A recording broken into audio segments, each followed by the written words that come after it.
Hey everybody, welcome to Last Week from the Table for August 11th, 2020. I'm your host, DM Gallibond.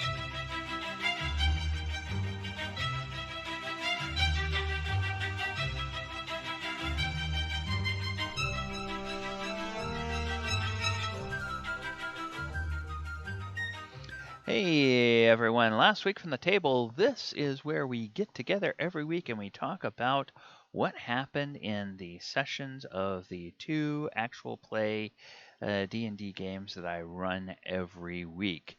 Let us go ahead and get on with the show. All right, last Thursday on the Sword Coast Chronicles, it was a really extra special Thursday. And if you missed this episode, you missed absolutely nothing. You missed nothing because we didn't have a game that night. We didn't play a game because I was watching a game. You'll notice my kit that I have. My team was taking the night to go and advance to the finals of the MLS's back tournament by defeating their old coach, who is now with Minnesota, and Orlando City defeated them 3-1, and we advanced to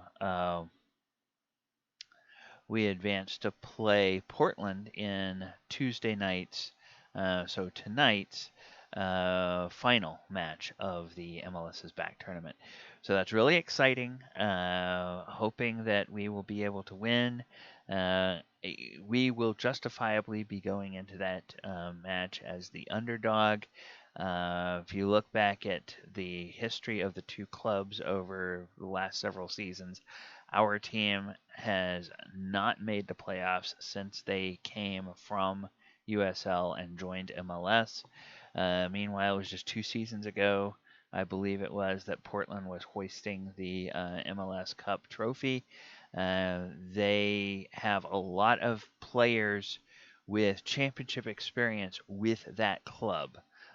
So they've played together in these big tournament situations, playoffs, if you will, because this is kind of like a playoff situation for the MLS. So they have experience. They, being Portland, have that experience as a team.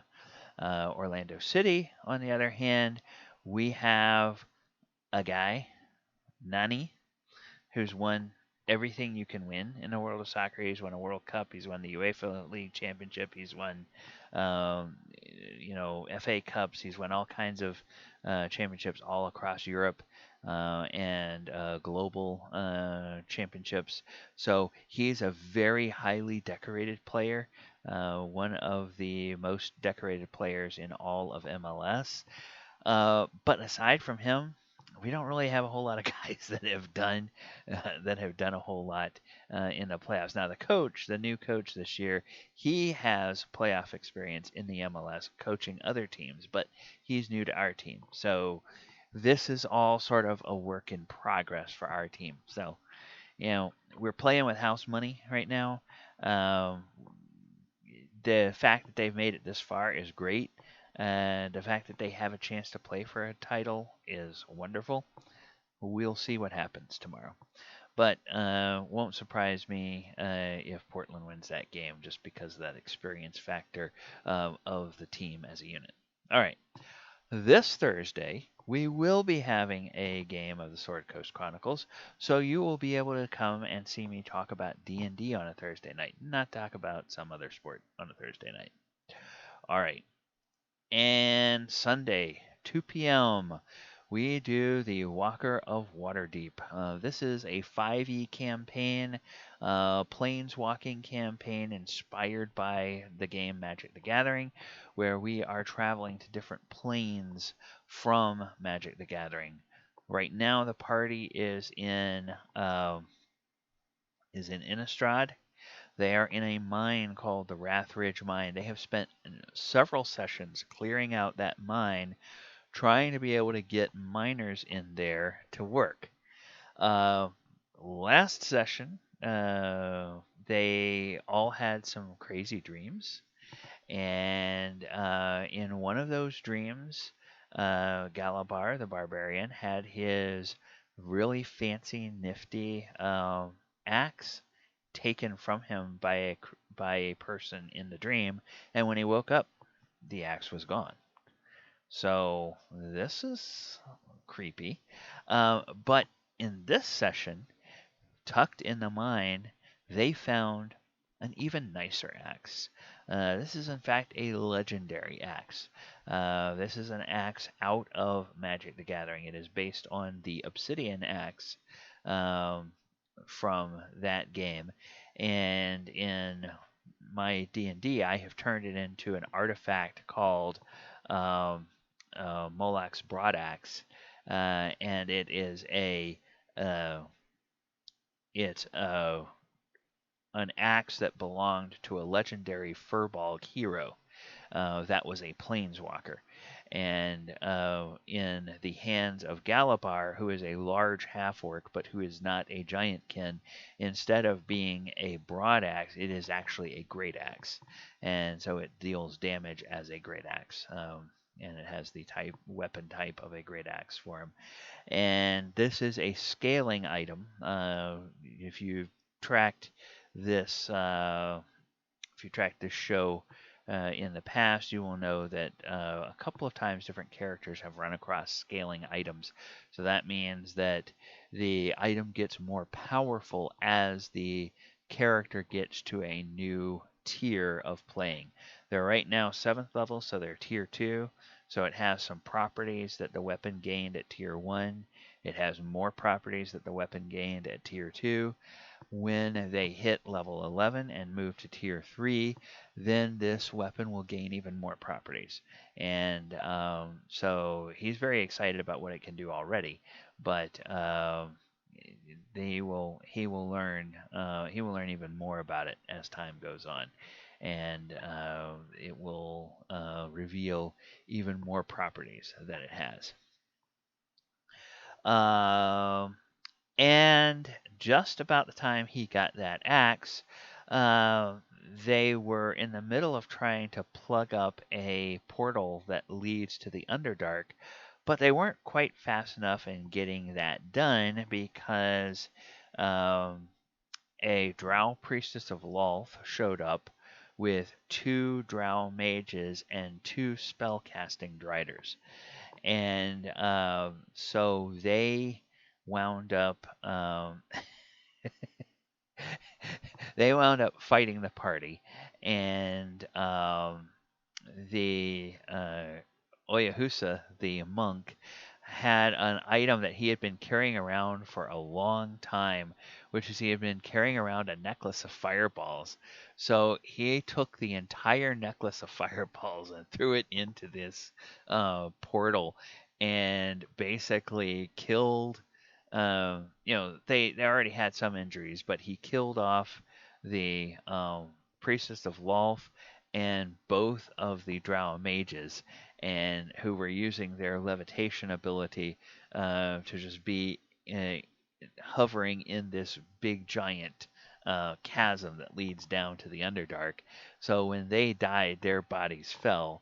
And he did a great deal of injury and actually bloodied both of the spellcasting driders, who also had already been injured from other injuries. So they scuttled back down into the Underdark with their priestess dead. They had no more heart to fight.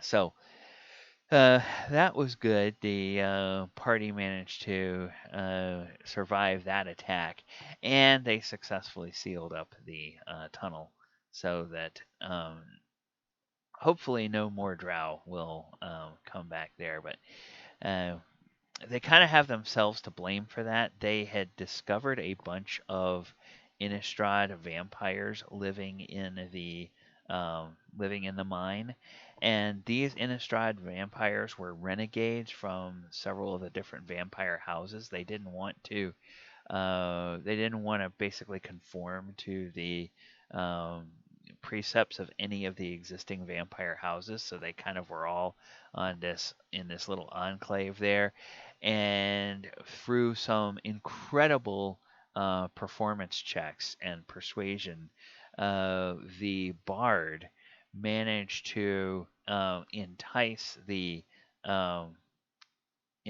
vampires by telling them that there were a lot of very sweet morsels to be had if they go down that shaft and go down into the Underdark. Well, apparently they did go into the Underdark and they found the Drow, and the Drow were like, "Okay, where'd these guys come from? Let's go figure this out." And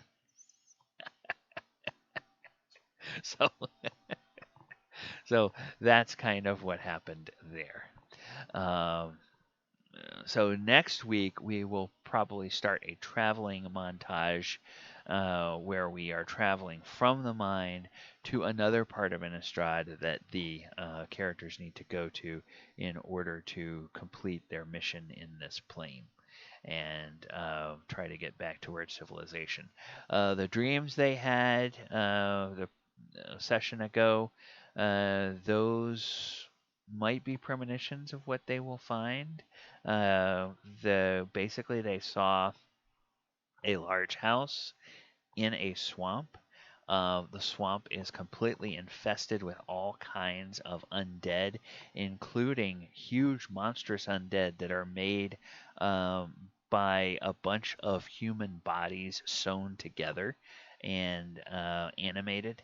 Uh, so they're not quite sure what to make of all that, and they do know that there's an area over there where they are being sent to recover an item that their allies have asked them to recover. They had to be in this mine to recover a specific metal that occurs naturally in Innistrad, and more prominently in Innistrad than in any other plane that the Ravnikins know about. So they had to come here to get that metal, and now they have to go over to the swamp in order to deal with to get the other item. If they run across that house, even though Gallibond has a nifty new axe, he may want his old axe back, and that may, lead to its own set of uh, fun and entertainment if they have to go up and against the brother and sister, uh, rather sinister looking human brother and sister that they saw in their dreams that they had that apparently live in this house. All right, well, that is going to do it for this week's Tales from the Table. Please remember to always try to have your games be memorable so that you can have tales from your table that you can share as well. Good night, everybody.